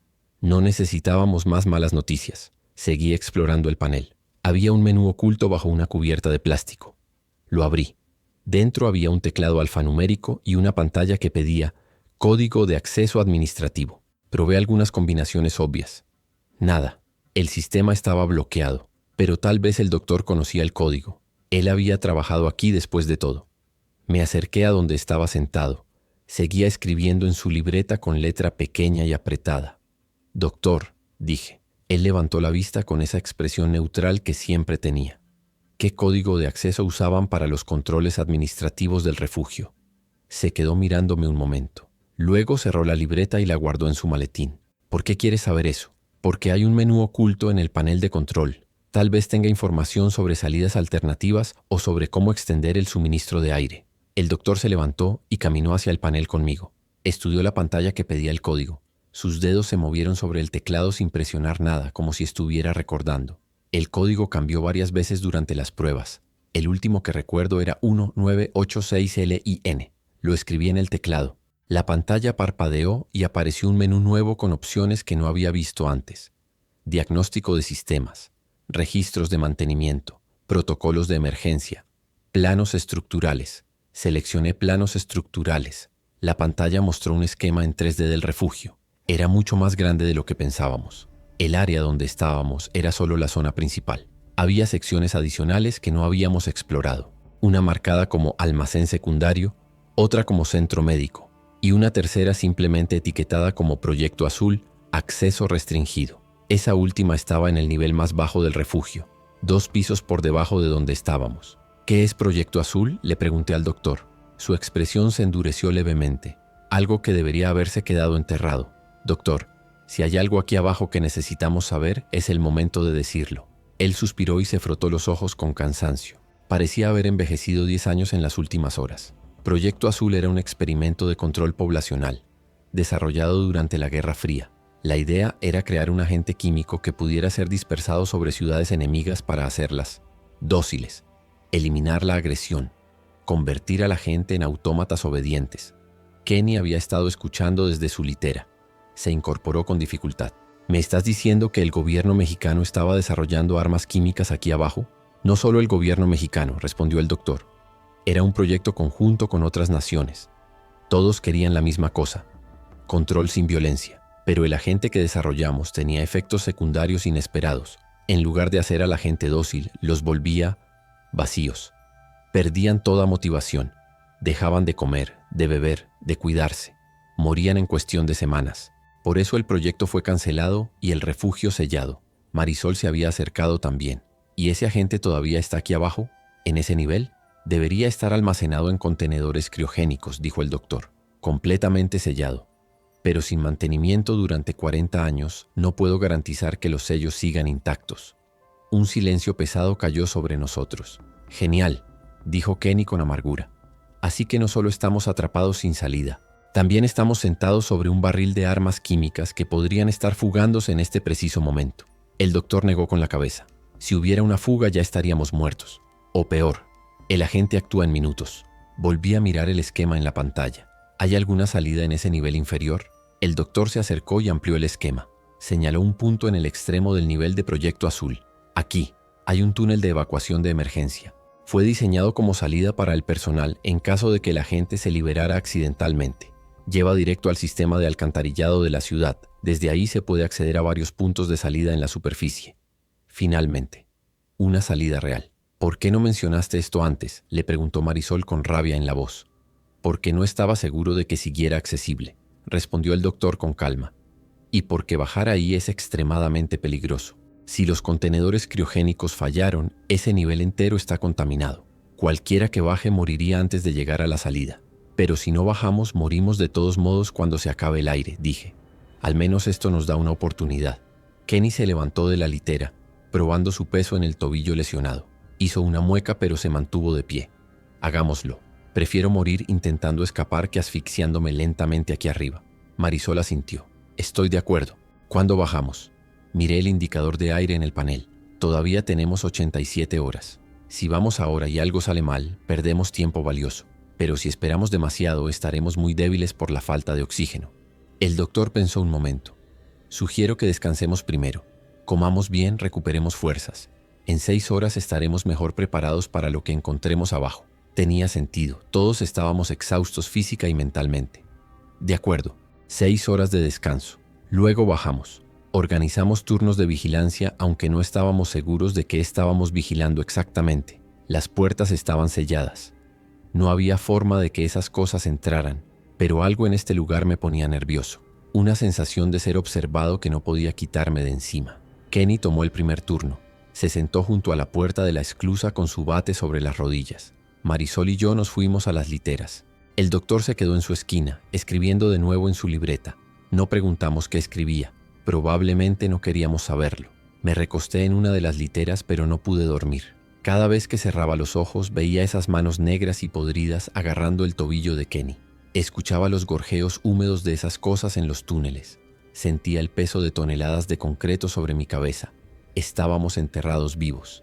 Y la única salida posible estaba en un nivel contaminado con armas químicas experimentales. Las probabilidades no eran buenas, pero eran lo único que teníamos. Después de lo que pareció una eternidad, finalmente caí en un sueño inquieto. Soñé con los túneles, pero en mi sueño estaban llenos de agua negra y espesa como petróleo. Yo nadaba intentando llegar a la superficie, pero el agua me jalaba hacia abajo. Podía ver sombras moviéndose en la oscuridad debajo de mí, cosas con demasiados brazos y demasiados dientes. Me desperté con un grito atrapado en la garganta. Estaba empapado en sudor frío. Miré mi reloj. Habían pasado 4 horas. Me senté en la litera y miré alrededor. Kenny se había quedado dormido en su silla junto a la esclusa. Marisol estaba despierta, sentada en una mesa con el botiquín abierto, organizando medicamentos. El doctor seguía en su esquina, pero ahora tenía los ojos cerrados. Podía ser que estuviera durmiendo o simplemente descansando. Me levanté y fui hacia donde estaba Marisol. ¿No pudiste dormir?, le pregunté en voz baja. Ella negó con la cabeza. Cada vez que cierro los ojos veo a Lucía, mi amiga, la que perdimos en el metro Zócalo. Lo siento, dije sin saber qué más decir. Ella siguió organizando las medicinas sin mirarme. Era estudiante de medicina, tercer año. Íbamos a graduarnos juntas. Teníamos planes. Íbamos a abrir una clínica gratuita en una zona marginal. Ayudar a gente que no podía pagar tratamiento médico. Su voz se quebró levemente. Todo eso se acabó en segundos. La agarraron y la arrastraron hacia la oscuridad. No pude hacer nada, solo correr. Se limpió los ojos con el dorso de la mano. ¿Sabes qué es lo peor? Que parte de mí se alegró de que fuera ella y no yo. ¿Qué clase de persona piensa eso? Una persona que quiere sobrevivir, respondí. No te hace mala persona, te hace humana. Ella finalmente me miró. Sus ojos verdes estaban rojos por las lágrimas contenidas. ¿Tienes familia afuera? ¿Alguien a quien quieras volver a ver? Pensé en mi hermana en Guadalajara, en mis sobrinos que probablemente nunca conocería ahora. Sí, pero no sé si siguen vivos. No he podido comunicarme con ellos desde que esto empezó. Yo tampoco, dijo ella. Mis papás viven en Monterrey, mi hermano en Puebla. Los llamé el primer día, pero las líneas ya estaban caídas. No sé nada de ellos. Nos quedamos en silencio un momento, compartiendo ese peso de no saber, de la incertidumbre que tal vez era peor que la certeza de la muerte. Al menos con la muerte sabes dónde estás parado. Con la incertidumbre solo puedes imaginar los peores escenarios y torturarte con ellos. Si salimos de aquí, dijo Marisol finalmente, voy a encontrarlos. No importa cuánto tarde, voy a saber qué pasó con ellos. Cuando salgamos, la corregí. ¿Cuándo? No, sí. Tenemos que creer que hay una forma. Ella asintió y volvió a organizar las medicinas. Tomó un frasco de antibióticos y lo examinó. Estos están vencidos desde 1987. Pero probablemente todavía funcionan. Los antibióticos pueden durar décadas si se almacenan bien. Metió varios frascos en su mochila junto con gasas, alcohol y otras cosas del botiquín. Si vamos a bajar a ese nivel contaminado necesitaremos esto. Tenía razón. Prepararse era todo lo que podíamos hacer. Prepararse y esperar tener suerte.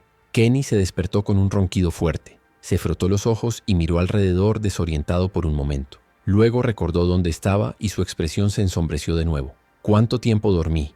4 horas, respondí. Todavía tenemos 2 más antes de bajar. Él se levantó y probó su tobillo. Todavía cojeaba, pero se veía mejor que antes. Necesito comer algo. Y tal vez encontrar armas mejores que este bate de mierda. Caminó hacia las alacenas y empezó a buscar entre las cajas almacenadas. Yo volví al panel de control y abrí el menú de registros de mantenimiento. Tal vez había información sobre qué esperar en el nivel inferior. La pantalla mostró una lista de entradas fechadas entre 1984 y 1986. Seleccioné la más reciente. La entrada decía: 15 de marzo, 1986. Contenedor C7 mostrando signos de degradación térmica. Temperatura interna ha subido 2 grados en las últimas 48 horas. Recomendación: evacuación inmediata del nivel de Proyecto Azul y reparación del sistema criogénico. Esperando autorización administrativa. Otra entrada una semana después. 22 de marzo, 1986. Autorización denegada. Personal instruido para continuar monitoreo. Temperatura en contenedor C7 ahora 5 grados sobre niveles seguros. Sellos externos muestran microfracturas. Riesgo de fuga inminente. Y la entrada final, fechada el 29 de marzo de 1986. Evacuación de emergencia iniciada. Fuga confirmada en contenedor C7. 3 técnicos expuestos. Síntomas aparecieron en 4 minutos. Perdieron capacidad de habla en 8 minutos. Catatonia completa en 15 minutos. Sellando nivel de Proyecto Azul. Dios nos perdone. Sentí un escalofrío recorriendo mi espalda. Esto era lo que el doctor no había querido decirnos. El agente químico sí se había fugado. Y había matado gente. La pregunta era, ¿seguía activo después de 40 años? ¿O se había degradado lo suficiente para ser inofensivo? No había forma de saberlo sin bajar y arriesgarnos. Guardé esa información para mí. Los demás ya estaban suficientemente asustados. No necesitaban más razones para entrar en pánico. El doctor se despertó o dejó de fingir que dormía.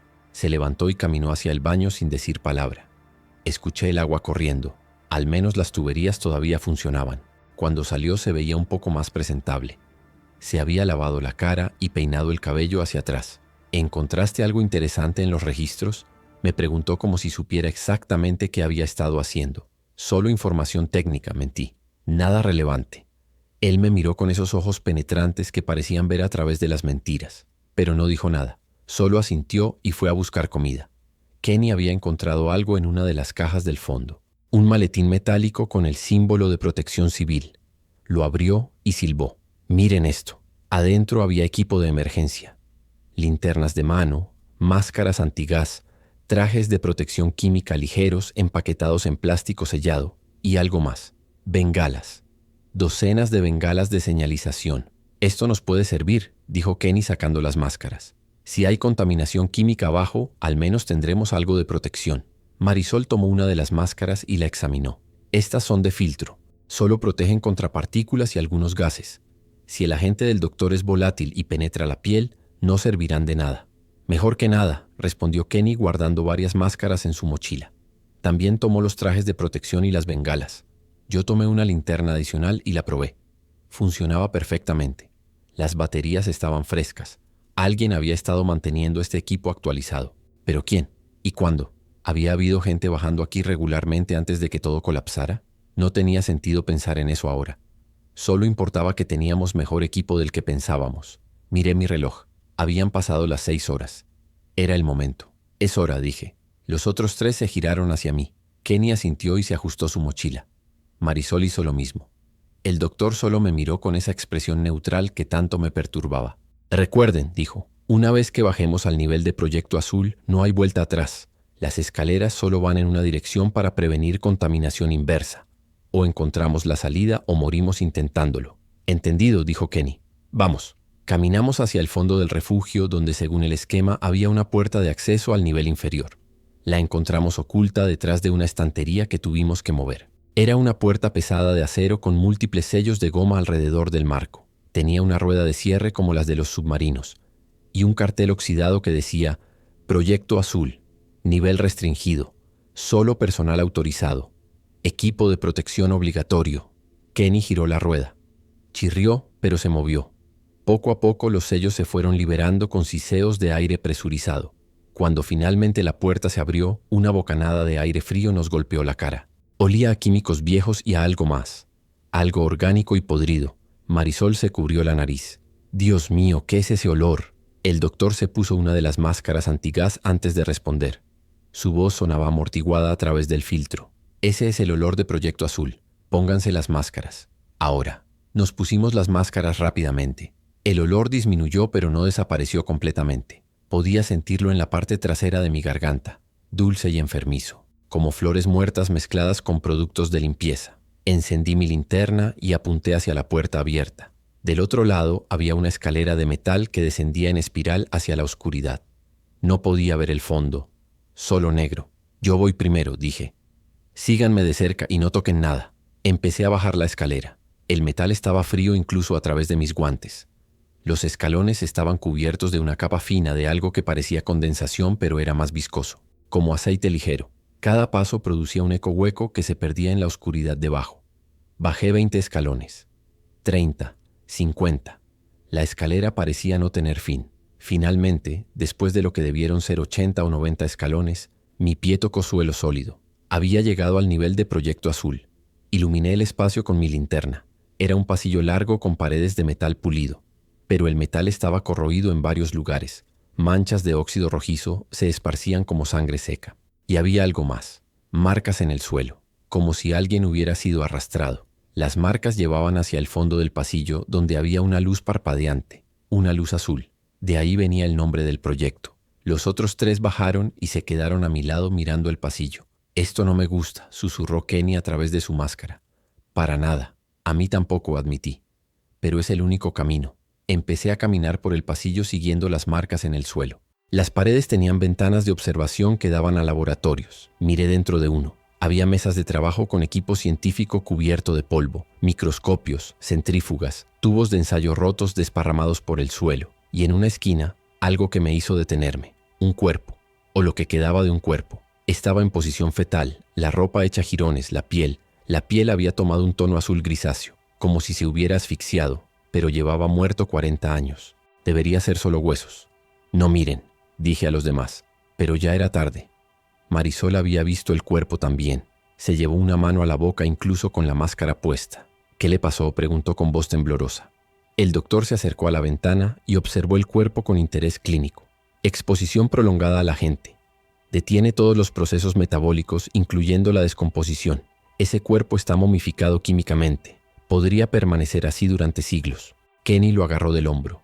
¿Nos va a pasar eso a nosotros? Solo si nos exponemos durante periodos prolongados sin protección, respondió el doctor. Las máscaras nos darán tal vez 30 minutos. Suficiente para llegar a la salida si nos movemos rápido. 30 minutos. No era mucho tiempo. Entonces dejemos de perder tiempo, dije y continué caminando. El pasillo giraba a la derecha y se abría a una cámara más grande. Esta era el corazón de Proyecto Azul. Había tanques criogénicos del tamaño de autos estacionados en filas, 8 tanques en total. 7 estaban intactos, sus superficies metálicas cubiertas de escarcha. Pero el octavo, el contenedor C7 según la etiqueta oxidada, estaba abierto. La tapa superior había sido arrancada desde adentro, y del interior salía un vapor azul pálido que flotaba sobre el suelo como niebla. «Mierda», susurró Kenny. «Eso está fugándose ahora mismo». El doctor se acercó al tanque con precaución, miró dentro y retrocedió rápidamente. «No hay nada ahí. El contenedor está vacío. Todo el agente se liberó hace décadas». «Entonces, ¿por qué todavía hay vapor?», preguntó Marisol. Yo tenía una teoría que no me gustaba nada, porque no se degradó, todavía está activo, y se ha estado acumulando en este nivel durante 40 años. El doctor asintió lentamente. Los sellos del refugio son demasiado buenos. No permitieron que la gente se dispersara hacia arriba. Quedó atrapado aquí. ¿Cuánto tiempo tenemos?, pregunté mirando la niebla azul que se esparcía lentamente. El doctor revisó su máscara. Con estas máscaras tal vez 15 minutos. Menos si la concentración es alta.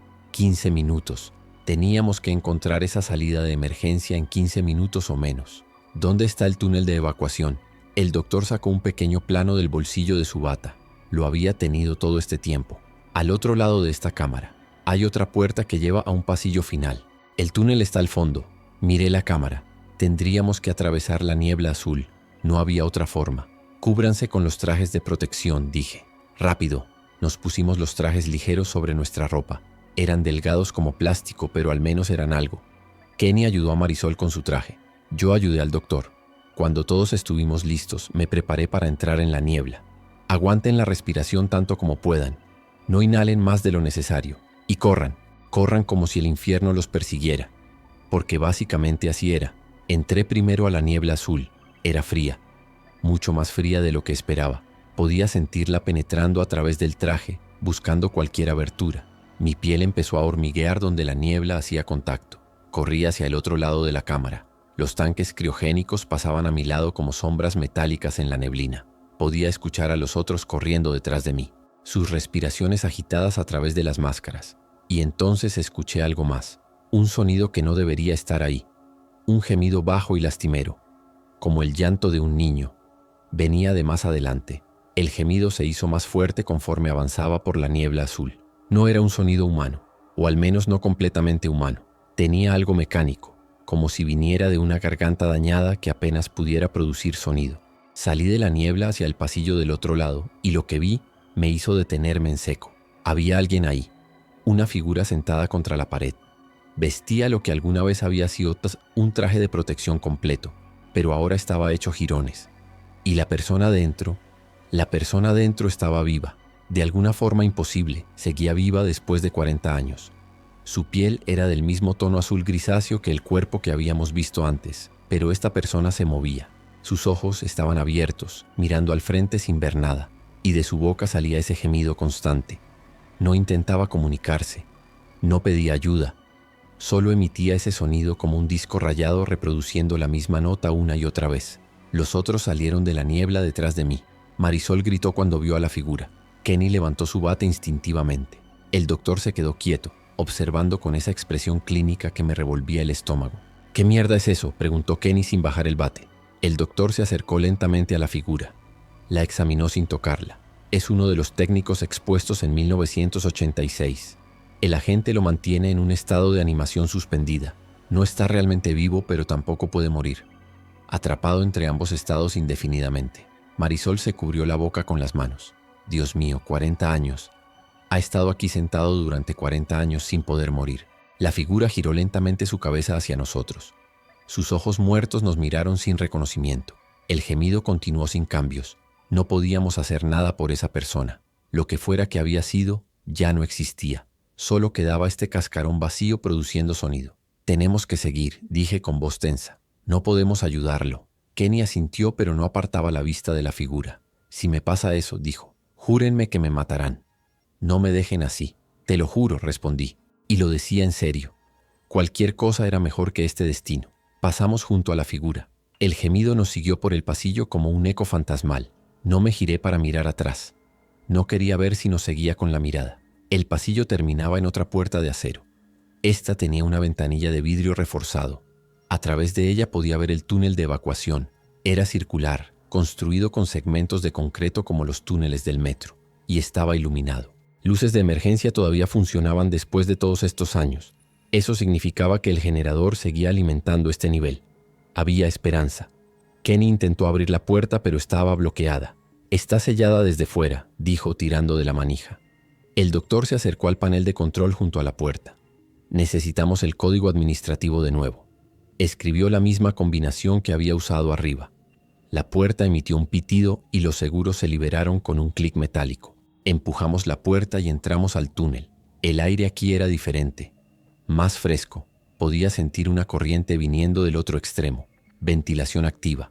Eso significaba que el túnel conectaba con el exterior, con la superficie, con una salida real. Vamos, dije empezando a correr. El túnel se extendía recto durante unos 100 metros. Nuestros pasos resonaban contra las paredes de concreto. Las luces de emergencia parpadeaban cada pocos metros, creando un efecto estroboscópico que me mareaba. Pero no me detuve. Ninguno de nosotros se detuvo. Estábamos tan cerca, tan jodidamente cerca de salir de esta tumba. A mitad del túnel encontramos evidencia de que no éramos los primeros en intentar escapar por aquí. Había cuerpos, 3 cuerpos tirados en el suelo. Vestían uniformes militares viejos y tenían agujeros de bala en el pecho. Alguien les había disparado. Kenny se arrodilló junto a uno de los cuerpos y revisó su placa de identificación. Teniente Marcos Villarreal, Protección Civil, 1986. Los habían matado intentando escapar. Probablemente para prevenir que sacaran el agente del refugio. El gobierno no estaba jugando, dijo Kenny dejando caer la placa. Preferían matar a su propia gente antes que arriesgarse a que esto saliera. Continuamos adelante. El túnel empezaba a inclinarse hacia arriba. Estábamos subiendo, acercándonos a la superficie. Mi corazón latía más rápido con cada paso. Podía escuchar el sonido del agua corriendo, el sistema de alcantarillado. Estábamos cerca, muy cerca. El túnel terminaba en una escalera de metal que subía verticalmente. Arriba había una trampilla circular. Subí primero, escalando los peldaños tan rápido como pude. Llegué a la trampilla y empujé. No se movió. Empujé más fuerte. Nada. Estaba bloqueada desde arriba. ¡No!, grité golpeando la trampilla con mis puños. No puede estar bloqueada. No después de todo esto. Kenny subió detrás de mí. Entre los dos empujamos con toda nuestra fuerza. La trampilla se dio 1 centímetro. Luego otro. Lo que la bloqueaba era pesado pero no imposible. «Otra vez», gritó Kenny. Empujamos de nuevo. La trampilla se abrió completamente y algo pesado cayó al lado con un golpe sordo. Salí primero. Estábamos en una alcantarilla. Podía ver la calle arriba a través de una rejilla de drenaje. Luz del día. Luz real del sol. Ayudé a Kenny a subir. Luego a Marisol. El doctor salió último. Nos quitamos las máscaras y respiramos el aire de la alcantarilla. Olía horrible, pero era el aire más dulce que había respirado en mi vida. Subimos por la escalera de mantenimiento hasta la rejilla de la calle. La empujé hacia arriba y miré afuera. Estábamos en algún lugar cerca del Zócalo. Podía ver la catedral a lo lejos, pero la calle estaba vacía, completamente vacía. No había autos, no había gente, y lo más perturbador, no había cuerpos, ni vivos ni muertos, solo silencio, un silencio absoluto y antinatural. Salí completamente a la calle y miré alrededor. Los edificios estaban intactos. No había señales de bombardeo, pero tampoco había vida. Era como si toda la ciudad se hubiera vaciado. Los otros subieron detrás de mí. Kenny cojeaba más que antes. Su tobillo estaba empeorando. Marisol miraba la catedral con los ojos muy abiertos. El doctor se quitó su bata blanca y la dejó caer en la alcantarilla. Se acabó, dijo simplemente. Proyecto Azul está sellado de nuevo. Dejémoslo enterrado. Caminamos por la calle desierta hacia el Zócalo. Nuestros pasos resonaban en el silencio. No había viento, no había pájaros, no había absolutamente nada. Y entonces lo escuché, ese sonido que había aprendido a temer, el gorjeo húmedo, venía de todas direcciones, de los edificios, de los callejones, de las alcantarillas. Nos rodearon en cuestión de segundos. Salieron de cada sombra, de cada rincón, docenas de ellos, cientos tal vez, todos cubiertos de ese moho negro, todos moviéndose hacia nosotros con ese andar lento pero implacable. Kenny levantó su bate. Marisol se puso en posición defensiva. El doctor solo se quedó quieto mirando a las criaturas con curiosidad científica. Y yo me reí. Una risa amarga y quebrada, porque finalmente lo entendí. No había escape. Nunca lo hubo. El refugio era una trampa. Los túneles eran una trampa. La ciudad entera era una trampa gigante diseñada para mantenernos adentro hasta que muriéramos o nos convirtiéramos en una de esas cosas. Pero entonces escuché algo diferente. Un ruido desde arriba. Helicópteros. 2 helicópteros militares aparecieron sobre los edificios. Y del cielo empezó a caer algo. No eran bombas. Era gas. Un gas verdoso que se esparcía rápidamente por las calles. Podía verlo flotando hacia nosotros como una nube mortal. ¡Corran!, grité. Pero no había dónde correr. Las criaturas adelante. El gas atrás. Estábamos atrapados. El gas nos alcanzó en segundos. Lo respiré sin querer. Olía dulce como flores, como el agente de Proyecto Azul, pero diferente. Más fuerte. Mi visión empezó a nublarse. Mis piernas perdieron fuerza. Caí de rodillas. Vi a los demás caer también. Kenny primero, su cuerpo grande golpeando el pavimento con fuerza. Luego Marisol, doblándose sobre sí misma. El doctor cayó último, con esa expresión neutral todavía en su rostro. Y yo me quedé ahí arrodillado, mirando cómo las criaturas también caían. El gas las estaba matando. A ellas y a nosotros. Estaban esterilizando toda la zona, matando todo lo viviente para contener el brote. Mis pulmones ardían. Mi corazón latía cada vez más despacio. Podía sentir mi cuerpo cerrándose, sistema por sistema. Y mi último pensamiento antes de que la oscuridad me consumiera fue simple y terrible. El refugio era el lugar seguro después de todo. Deberíamos habernos quedado ahí, atrapados pero vivos, en lugar de libres y muriendo en las calles envenenadas de una ciudad que había decidido matarnos a todos para salvarse a sí misma.